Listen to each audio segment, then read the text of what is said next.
Good morning to all. I'm Sharin, Assistant Professor from the Department of Computer Science and Engineering at HiSET. Today I will be discussing the topic Memory Hierarchy from the subject Digital Principles and Computer Organization. This concept is extremely important because the performance of any computer system greatly depends on how quickly the processor can access data stored in memory.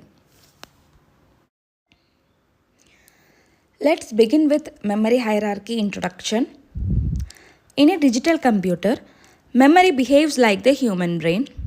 It stores information needed for execution. However, different types of memory have different speeds, sizes, and cost. As you all know, the main memory is directly connected to the CPU and provides fast access but is limited in size and volatile. On the other hand, secondary or auxiliary memory provides large and permanent storage but is too slow for direct CPU access. So, to overcome the speed gap between the CPU and main memory, a small high speed cache memory is used. Thus, the memory hierarchy helps achieve a balance of performance, capacity, and cost. Memory hierarchy pyramid.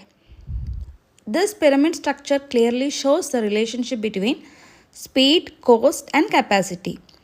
At the top, we have registers which are extremely fast but very limited in number. Below that is cache memory, faster than main memory but smaller in size. Then we have RAM, which acts as a working memory of the system. At the bottom are large capacity storage devices like hard disk and magnetic tapes. So as we move down, storage capacity increases but access speed decreases. So the CPU always tries to retrieve data from the fastest memory available. So let's discuss these memories in detail. First is about auxiliary memory. It is also called the secondary or external memory. It is a non-volatile memory. So meaning data is not lost even when power is switched off. Although slower, its main advantage is huge storage at a low cost. The CPU cannot directly access secondary memory. Whenever needed, data must first be copied into main memory. Common examples include hard disk, SSDs, CD-ROMs and magnetic tapes. Next is magnetic tapes. They are mainly used for backup storage, especially for organizations generating large amount of data. Typically stores from 20 GB to 200 GB. They store data sequentially, just like a cassette tape, which is why random access is slow. However, they offer high storage capacity at a very low cost. So one of the major drawbacks is that data loss can occur if the tape is damaged. Next is about magnetic disk. So they are widely used as secondary storage devices in computers. They provide both sequential and random access, which makes data retrieval faster. Their storage capacity ranges from hundreds of gigabytes to multiple terabytes. They can be easily updated or rewritten, making them ideal for everyday use. So common examples include hard disk drives used in desktops and laptops. Next, we will discuss about primary memory or main memory. So the primary memory is the active working memory of the computer.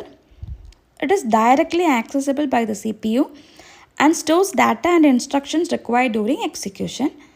So it is volatile, which means all data is lost when power is turned off. Although faster, it is expensive and has limited storage capacity.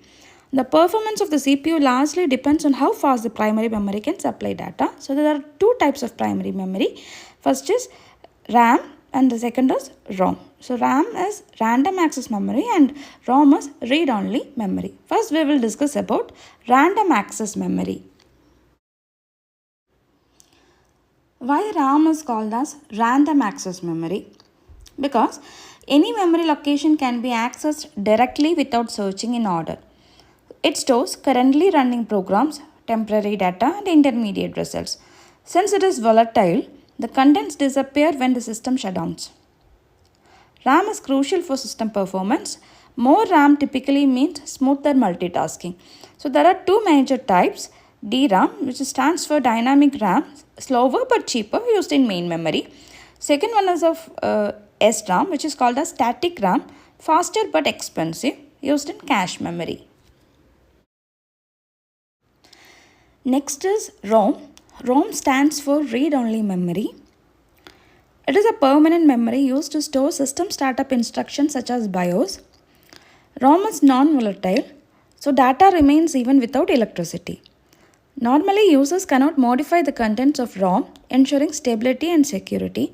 So, common type includes PROM, which is programmable ROM. Second is EPROM, which is erasable programmable read-only memory. So, it can be erased using UV light. So, third is about EEPROM, which is electrically erasable programmable read-only memory, which can be electrically erased and reprogrammed. Next, we will move on to cache memory. So, cache memory is a high-speed buffer between the CPU and main memory. So, when the CPU repeatedly uses certain data or instruction, a copy is stored in cache. So, this reduces waiting time and significantly increases processing speed. So, cache is divided into multiple levels. So, first is L1 cache, which is inside the CPU and is extremely fast but small. So, second is L2 and L3 caches, which are larger but slightly slower. So, cache plays a major role in achieving high performance in modern processors. Next, coming to register memory. So, registers are the fastest memory elements located inside the CPU itself. So, they store data currently being processed, addresses and intermediate results. Even though they are extremely fast, registers are very limited in number due to high cost and hardware limitations. So, examples include memory address register, MAR, which holds address of the data. Next is memory data register or memory buffer register, which holds the data being transferred.